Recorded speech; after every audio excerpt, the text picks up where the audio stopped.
Hey everybody, Epic here. Welcome back to the theater. It's been a second. Now, before we begin, since this is a new series, I wanted to quickly cover what the series is, so you know if you want to watch or tune in for future episodes. Rogue's Delight is a pseudo-review and overview of roguelikes and roguelites alike, to see if they're worth purchasing. I'll be 100% honest about my feelings for the game, so if you believe I'm full of shit, good. I'm just here to talk about the game, and if you get interested to check it out, then good. But with that being said, today's game of choice is Risk of Rain Returns. It came out November 2023, so it's been 1 year since its release, and it is a full remaster of 2013's Risk of Rain. Now, just to call Risk of Rain Returns a remaster is underselling it by a long shot. It adds in a bunch of quality of life updates, a whole host of new content and new servers to play as, such as Artificer, Pilot, and Drifter, to name the ones that I played with, as well as a secret one that I've yet to unlock. So, for those who just want a short, too long didn't read, yes, I fully believe it's worthwhile to pick up Risk of Rain Returns. Aside from the fact that it's the gold standard of what a remaster really should be, Risk Returns is also just very fun and has an incredible ability to stay fresh. I've dumped in 50 hours on this game, and it's still incredibly fresh for me. And this game has captivated my interest in a way that only one other game has in my recent memory, and that's Risk of Rain 2, which I first picked up back in 2021. Now, for those who want to stick around, and to hear why I became so enamored with this game, strap in! We are about to hit ground.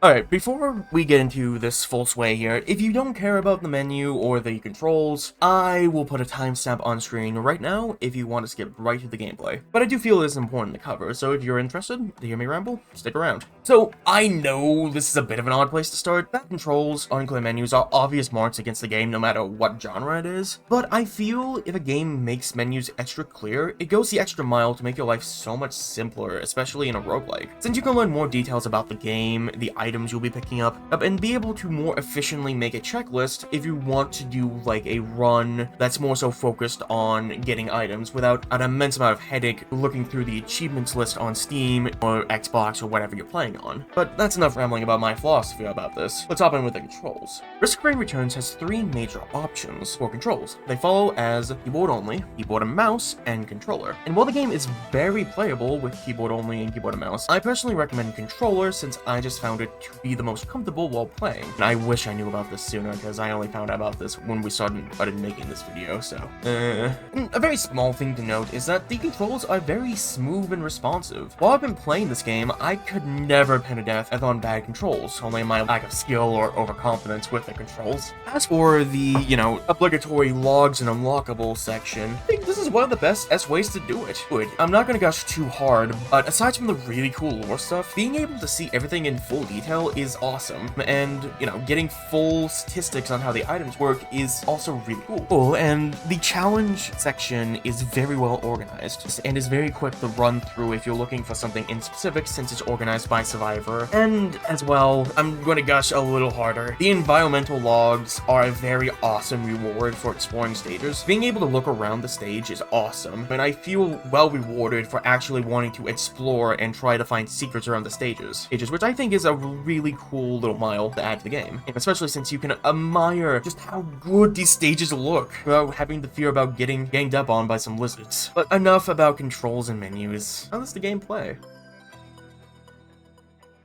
So, let's begin with the gameplay loop. Obviously, Risk of Rain Returns follows the normal for action roguelikes. Enter area, explore, gather resources, then kick the boss's ass and move on. But Risk adds a small little change to this formula, which really changes how you approach this gameplay loop. A difficulty-based timer. The longer you take, the more the game ramps up in difficulty. As well, if you rush down the teleporter event to move to the next stage quickly, the difficulty will also jump. So speedrunning will make the game significantly harder if you're into that. This is both a good and bad thing, so take it as it is. It doesn't make or break anything in my opinion and experience, but it's a really nice reminder, especially for this style of game, that pacing yourself is something you should always be aware of. For the core gameplay, it really changes based on character, since melee characters and ranged characters play quite a bit differently, and then we have Artificer. But no matter bullets, or blunt force trauma, or weird magic, combat of Risk of Rain Returns feels really good. And if you're a sound nut, the sound design is on point, and just adds that extra oomph to all the abilities, especially a lot of the guns and punching. The only big issue I've ever had in terms of the core gameplay is just it's really hard to learn on a new survivor since the game's inherent difficulty is very real, and if you get a mildly bad run, it can really sour your idea of how this survivor plays. But luckily, that can be changed. One of the best elements of Risk Returns is that the difficulty is up to you to choose, and not just adjusting the difficulty to an easy mode, but you can legitimately change how much damage you take and how much damage you deal in about 25% increments, down to 10% or as far as 999% for the enemies and 200% for your damage, which, you know, in doing this all, you can still unlock items. And for those of you who are not familiar with roguelikes, this is a really unusual thing. Most roguelikes, if you modify the base game settings, will lock you out of unlocking new items, but Risk doesn't do that. If you're really a sadomasochist, you can absolutely try to get mercenary while being one-shot by everything. And that's not even covering the artifact system, which also doesn't change item unlocks and allows you to modify how the game behaves. You know, from the artifact of command, which allows you to select your own items at your own leisure, to the artifact of honor, which only makes elite enemy variations spawn. I haven't unlocked all the artifacts, but based on my experience with Risk Reign 2, which has the same artifact lineup as far as I'm aware, you can really change how difficult the game is, and I love that option. And speaking of things you can do, change how you perceive the game, the Providence Trials. The Providence Trials are a system which allows you to get new survivor skills, unique items and skins in a less grindy way, and some of these can only be unlocked through Providence Trials, so at some point you will have to do them, but you don't have to for the survivors. And honestly, I love the system a lot. Even if you never engage with it, it allows you to demo new skills and see if you really want them. And, you know, to participate in the challenges is really fun, and they're not afraid to throw you into situations that you wouldn't consider to be usual for this style of game. For example, in SOS, you play as a drone in a lava cavern going around shooting targets while dodging around enemies. It's genuinely some of the best fun I've had in Risk in a hot minute. Then you have stuff like I Go On Without Me, which, by the way, the picture for it is a Doom reference, and you have to survive an onslaught of Luminarians, the lizard creatures, on a mountain. The goal is to kill 85 of them, and you can just continue to do this, like every other one. And, you know, if you go above and beyond, you get a gold completion. And on doing this 5 times, you unlock a new item. I haven't done it yet, but it's genuinely a really cool reward incentive for going that extra mile, and it just feels good getting that little crown. So, I'm gushing, but I will state one of the big issues I have with the trial system is that some of the challenges are not very fun to play, or just feel really oddly paced since they wildly change how you have to approach playing them. And while some of them leave things unclear, a lot of them get very annoying very quickly since they don't give you a lot of wiggle room on error. And it's the worst feeling to fail at the end when you know you were damn close. The last big thing I wanted to talk about are the survivors, because honestly, after unlocking all of them and playing them in earnest, I have no complaints. Every survivor is really fun to play, and I can almost say with 100% certainty, you will find a survivor you absolutely adore to play, and you can tailor them to a playstyle that you like better because of the skill option. And there's a lot of really cool old variations you can play, like Whip Bandit. Yes, I'm a Castlevania fan. Why do you ask? I'm not your average Belmont anymore. I'm the Bandito Belmont. But, you know, all jokes aside though, I haven't unlocked all the alternative abilities for every character, but I can say with a good bit of certainty from what I have unlocked, they're all really good and really change the way you approach the character in a really good way, which adds a massive amount of time sink if you really want a game that takes up a lot of time that you can choose willingly. But I've spent, you know, about 7-8-ish minutes gushing about the gameplay cycle. Let's get on into the OST, because I have a little bit to say about that. Alright, so if you thought I was gushing a little hard in the last section, you're in for a world of hurt. I love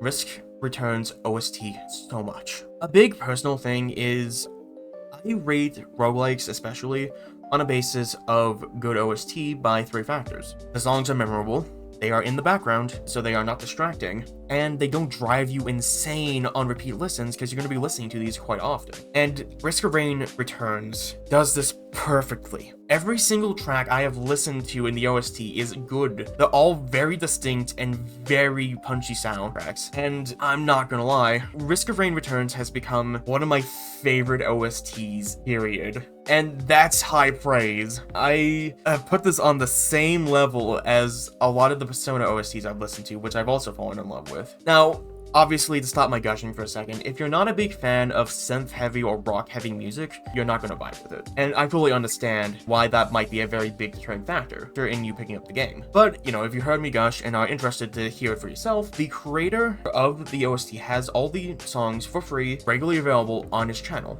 That being this. I'll put it on screen. Look up his channel. He does amazing work. And as well, he's the guy behind Risk of Rain's original OST, and all the Risk of Rain 2 OSTs. The original, Ibis of the Void, or Seekers of the Storm. I love his work so much, and I think it adds such an identity to Risk of Rain that it would not have otherwise. The last thing I will say is, if you want a specific recommendation from me, listen to Coalescence 2023 Remaster. It is good. It is my favorite track in the game by a long shot. And I know that's a very popular opinion in the Risk community, but I wear my heart on my fucking sleeve. But it's finally time to get down to the business. Is Risk of Rain Returns worth the price point?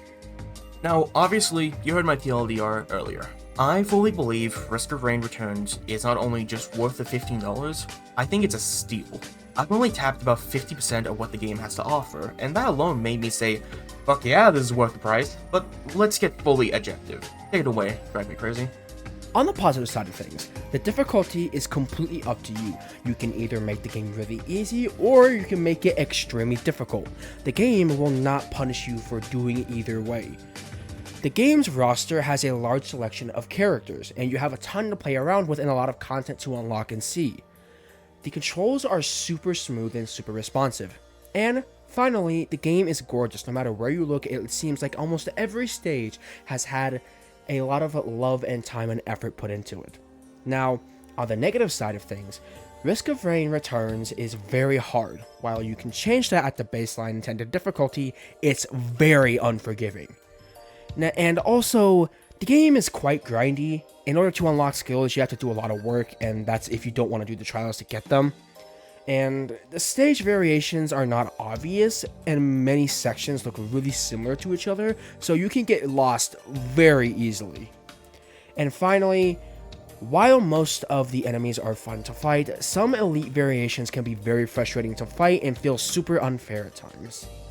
These are the 8 points that I feel cover what are the good aspects and bad aspects of Risk of Rain Returns that you will encounter. So weigh the scales here and see if you are willing to put up with a little bit of bullshit for what is, in my opinion, one of the best roguelikes I have played in a hot minute. Risk Returns is not just a really good roguelike, it is a love letter to the fans. There's a lot of small references sprinkled throughout the game, and I think wholeheartedly, Risk Returns is not just the gold standard of what you should do as a love letter, and that not only seeks to please the nostalgia factor, but also just genuinely does the game a perfect service. And, you know, as a small extra factor, you can mod the game, so there's always that. But that's gushing about this absolutely sweet delight. For everyone who sat here, it's been a pleasure. This has been Epic of the Theater. And I'll be signing off for now, but I hope to see you the next time we cover a new delight. Till then, everybody. Toodles.